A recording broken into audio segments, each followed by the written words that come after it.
Okay, this is the saddest picture I could find of Ray Fisher as Cyberfrog. Cyborg. He's not Cyberfrog.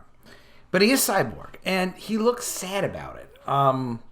Why is he sad? Well, at least Ray has finally come up with a specific accusation. Now, it's not like really solid. I'm not sure I really follow him on this completely, but he had been complaining of abuse and mistreatment and all sorts of things. He hadn't been specific about any of it. So I have a theory as to why he's been doing this now. And I think he might actually win the game that he's playing. I hope he doesn't. But it's possible he might. So here's my working theory, and then we'll go into the article on Deadline, which is a great article. Great website, too. So here's what I think he's doing. I think he's waiting for the culture to change, because the culture is so rapidly changing where they're redefining the word racist. They're redefining violence. Words are violence. So if he can keep this nonsense going another 6 to 12 months, he'll be able to tailor the rest of what his actual complaint is and his specific abuse allegations to whatever the new definition of violence, abuse, or racism actually is. So I got you, Ray. I see what you're trying to do, and I will say I don't agree with it. I think it's unethical. I think it's wrong, but you might actually pull it off. So good for you for at least being, that mercenary and hardcore. So let's get into the article. Before we do, if you want to support my work, I appreciate it. Subscribe to the channel, click the bell for notifications. That is all I ask of you.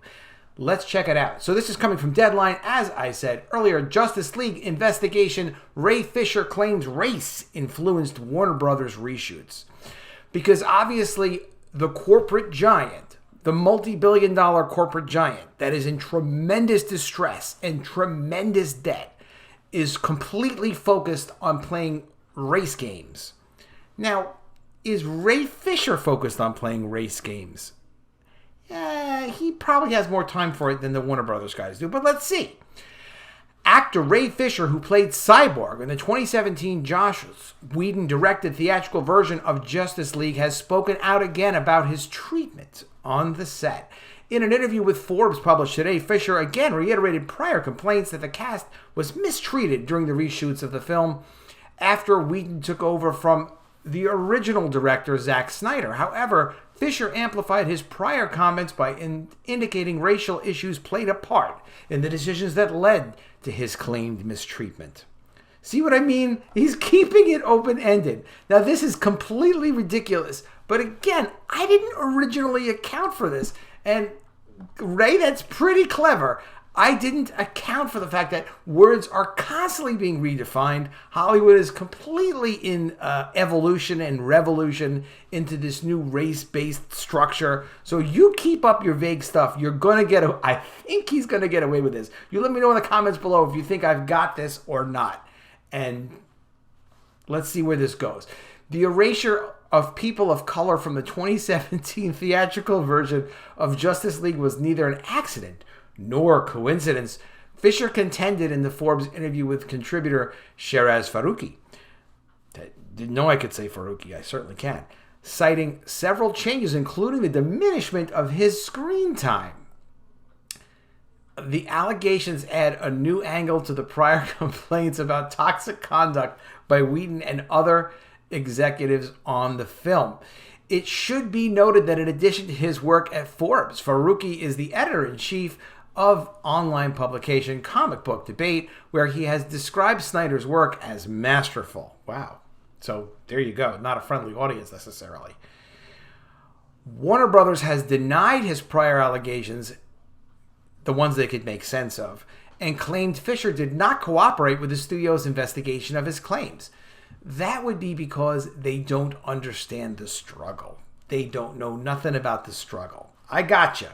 Oh, Ray Fisher, you clever guy.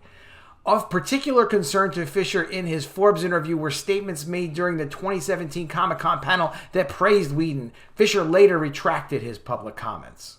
Okay. For one thing, the cast and crew were told that Zack had handpicked Joss to finish the film for him. I didn't find out until after the reshoots. That was a complete lie, Fisher told Forbes. I heard whispers and rumblings of things being off behind the scenes, but nothing concrete until much later. They had us go out to San Diego Comic-Con in 2017 and say Zach picked Joss and that Joss was a great guy. And I still have the email with those talking points. Well, yeah, they're going to give you an email with talking points. It doesn't mean that they're not true. It means that you're coordinating publicity. You're not going there to celebrate robots coming together with human beings like as cyborgs, or for scientific discovery, or to make weird personal points for yourself. You're supposed to be going to promote a movie that you were just paid to be in. That's why you go to publicity events. Who is advising Ray Fisher?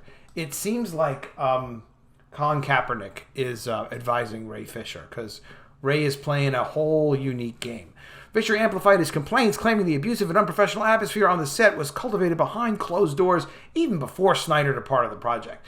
I mean, I'm going to tell you what. This is not a long article, but it's absurdly tiresome. I know what you're doing, Ray Fisher. I'm on to you. Additionally, yes. So this is another whole article talking about Ray Fisher saying that Warner Brothers lied about Snyder picking Whedon to wrap the Justice League film. I mean, seriously. You're an actor, Mr. Fisher. You're an actor. Portray your craft. Be an artist. Don't do all this stuff. Come on. You could do better than this. Tell me what you think about this whole situation in the comments below. I think I nailed this guy. I see what you're up to, mister. And you're counting on language and the culture to change before you have to actually cite your specific accusations. And that's tricky, but much respect, because maybe you'll pull it off. If you also want to check out my upcoming graphic novel, this one's coming up. It's coming at you like a freaking freight train. It's coming soon. It's called The Mermaids. It's at epicmermaids.com. You can sign up to be on the email list. Over 400 people have already. I'm excited about that. And this is going to be coming soon. It's like Game of Thrones with mermaids. It's a whole world. I'm starting to add some additional graphics to this campaign. There's a lot of graphics. There's a lot of characters.